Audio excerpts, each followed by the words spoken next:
आप सोचिए, जो अल्लाह का नाम, जो निजाम मुस्तफा, बार बार बात करते हैं कि हम कश्मीर में निजाम मुस्तफा स्थापित करना चाहते हैं। मक्कारों, थोड़ा तो शर्म करो यार, थोड़ा तो ईमानदारी से बोलो। थोड़ा सा ज़र्फ अगर तुम्हारे अंदर बचा है मुसलमान होने का, तो कम से कम उसका ही भ्रम रख लो यार। हम तो पढ़ते पढ़ते सुनते सुनते थक गए कि इस्लाम में सब बराबर हैं, इस्लाम में कोई छोटा नहीं है, कोई बड़ा नहीं है। हमने तो प्रेमचंद की कहानी पढ़ ली ईदगाह, तब से यही समझ रहे थे कि इस्लाम यही है।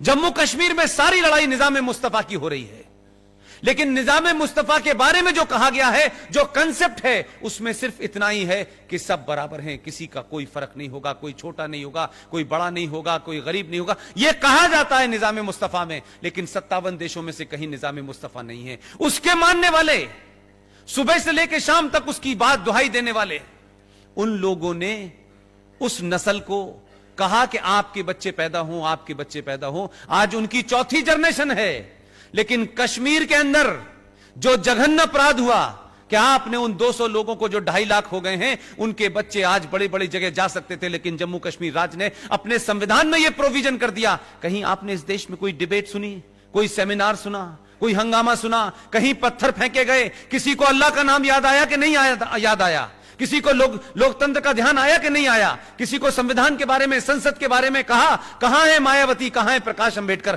कहीं नजर नहीं आते मुझे। आज उनसे जाके पूछिए, 2.5 लाख लोग, वो बच्चे जो आज नेशनल चैंपियन हैं, जिन्होंने महाराष्ट्र जाकर के एमबीबीएस की डिग्री ले ली है, लेकिन जब वो नौकरी मांगने आई तो उससे कहा कि नहीं, पहला तो आप यहां की नागरिक नहीं हैं, दूसरा आप दलित हैं, और इस कारण आपको नौकरी सिर्फ हम देंगे तो सिर्फ स्वीपर की देंगे। सोचिए कि कितनी नस्लें इस अरमान को लेकर मर गई होंगी। हम तो आज भी वो काम सोच नहीं सकते जो आज जम्मू के अंदर नाले पे रह रही है पिछले 70 सालों से। किसी ने सुध नहीं ली।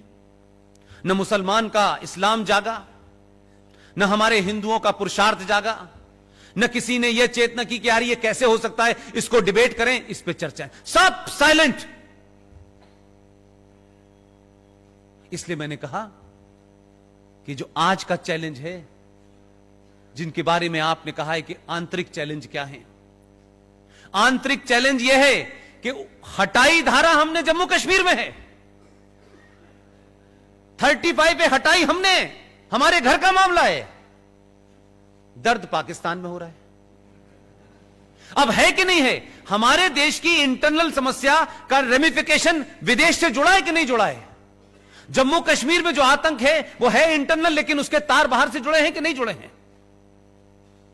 आपका सिटीजन अमेंडमेंट एक्ट हमारे घर का मामला है। हम किसको नागरिकता दें, किसको न दें? बांग्लादेश में रैली निकल रही है, पाकिस्तान में लोग पानी पी पी के गाली दे रहे हैं। तो समस्या यह है कि आपने पिछले 70 सालों में जाने अनजाने में, सत्ता के लालच में, एक पैरेलल सत्ता खड़ी हो गई है इस देश के अंदर, और वो इतनी ताकतवर है कि 1976 में भारत की पार्लियामेंट में चर्चा हुई और 42वां संविधान संशोधन पास किया गया, और कहा गया केंद्र सरकारों से, राज्य सरकारों से, कि आप जनसंख्या नियंत्रण पर और फैमिली प्लानिंग पे तत्काल कानून बनाएं। यह 76 में पास होके अमेंडमेंट में आके उसकी 7वीं सूची में है, आपने उसको बंद करके रख दिया, क्योंकि जैसे ही आप इसे छुएंगे सेकुलरिज्म खतरे में आ जाएगा। सवाल यह है, जितनी चीजें बंद करके रखी थी ये सभी खोल रहा है। तकलीफ ये नहीं है, ये पत्थर इसलिए नहीं मारे जा रहे हैं, ये पत्थर इसलिए मारे जा रहे हैं कि 70 साल में हमने डरा करके इस देश की मेजॉरिटी को पंजों पे खड़ा रखा था। वो कुछ भी उनको नहीं डरा रहा है, तब भी डर लग रहा है। इसलिए ये चीज खत्म ना हो जाए। अगर ये खत्म हो जाएगी तो जो हमारी दुकान चल रही थी, जो हम ब्लैकमेल करते थे सरकारों को, वो ब्लैकमेलिंग खत्म हो जाएगी। तो लिहाजा चाहे सीए का मामला हो, चाहे एनआरसी का मामला हो, या और अभी बहुत सारे आने हैं, बेफिक्र रहिए।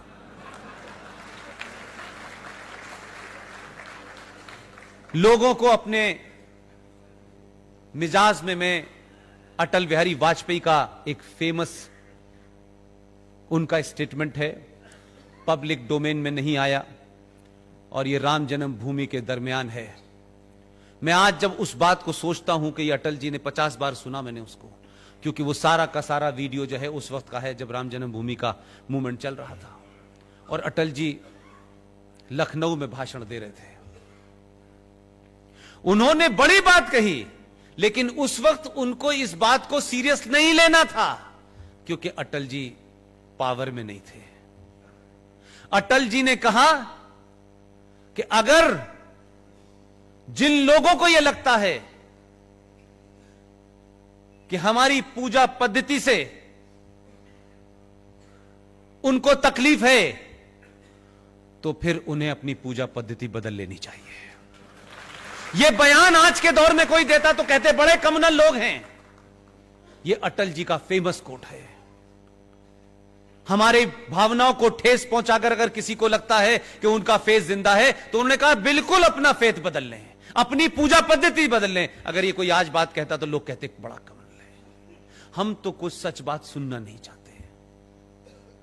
ये जो 15 साल की ट्रेनिंग के बाद डॉक्टर आया है,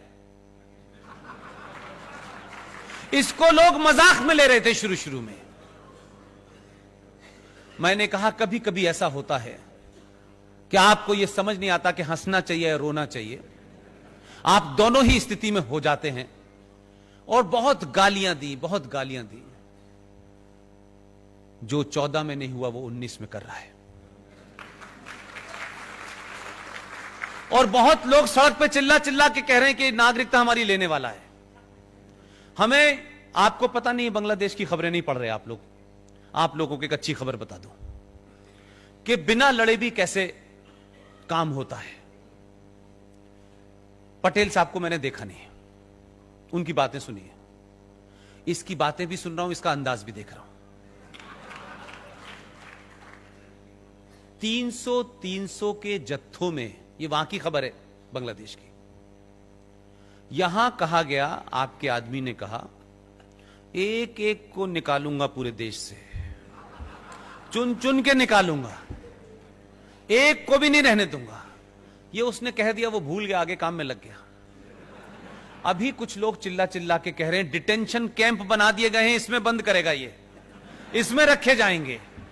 अब देखिए होता क्या है कि राज करने की अपनी एक कला भी होती है। कोई जरूरी नहीं है हर एक को बंदूक से मारो। मीडिया ने डिटेंशन कैंप दिखा दिए, देखो ये हैं, इसमें बंद करने वाला है।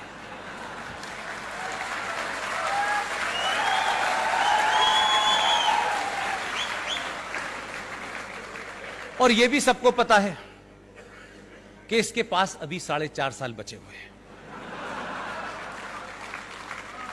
मीडिया ने डिटेंशन कैंप दिखाए और वो बता रहा यूं यूं करके। पार्लियामेंट का जो भाषण था 370 पे, उसे अगर आप लोग सीरियसली देख लेते तो लगता था कि ट्रेजरी बैंक से कहीं इधर ना चला जाए, गुलाम नबी पे ही ना 2-4 हाथ पड़ जाए कहीं, इतने गुस्से में था। और कहा कि हम ये भी लेंगे, हम पीओ को भी लेंगे, हम अक्साई चीन भी लेंगे। उसने बची ऊंची लड़ाई भी लड़ दी। ये एक बात ध्यान रखिएगा, ये भाषण उसका पार्लियामेंट में है, कहीं इलेक्शन में नहीं दे रहा है वो। पार्लियामेंट के भाषण का मतलब होता है वो पार्लियामेंट की प्रॉपर्टी है। 300 के जत्थों में पिछले 10 दिन से हमारे वो मित्र हैं, उनका नाम मत पूछिए, बड़े पद पे बैठे हुए हैं। बोले पुष्पेंद्र, अमित शाह के बयान के बाद से खुद ही बांग्लादेशी वहां जा रहे हैं कि वो बंद कर देगा हमें, हम आ गए वापस, अभी कुछ हुआ ही नहीं है। आप वहां के अखबार पढ़िए, रोज 300-400 पहुंच रहे हैं बगैर कुछ कहे, न कोई रोक, ये रोक भी नहीं पा रहे बेचारे, हामिद अंसारी रोक नहीं पा रहे उन्हें, वो जा रहे हैं वहां। तो कभी कभी आप सत्ता यानी स्टेट ऑफ आर्ट क्या चीज होती है वो भी समझना चाहिए। गलत वक्त पे इन्होंने एजिटेशन कर दिया है। ये जो एजिटेशन